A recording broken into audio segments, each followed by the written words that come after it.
நாகேஷ் தமிழ் சினிமாவின் மகத்தான புராண நடிகர்களில் ஒருவர்.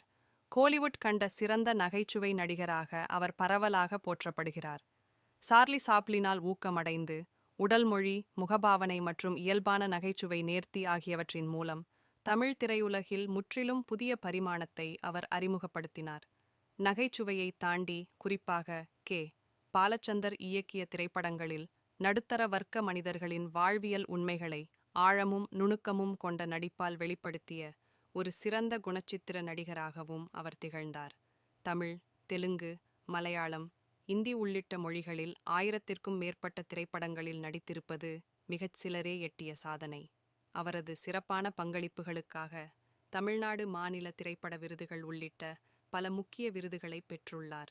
பின்னாளிலும் பூவெல்லாம் கேட்டுப்பார், ரிதம், பம்மல், கே. சம்பந்தம் போன்ற திரைப்படங்களில் வலுவான துணை வேடங்களின் மூலம் தன்னை மறுபடியும் நிரூபித்தார். நகைச்சுவை நடிகரும் ஒரு முழுமையான நடிகராக இருக்க முடியும் என்பதை நிரூபித்த நாகேஷ், கோலிவுட் வரலாற்றில் என்றும் மறக்க முடியாத மாற்றமறியாத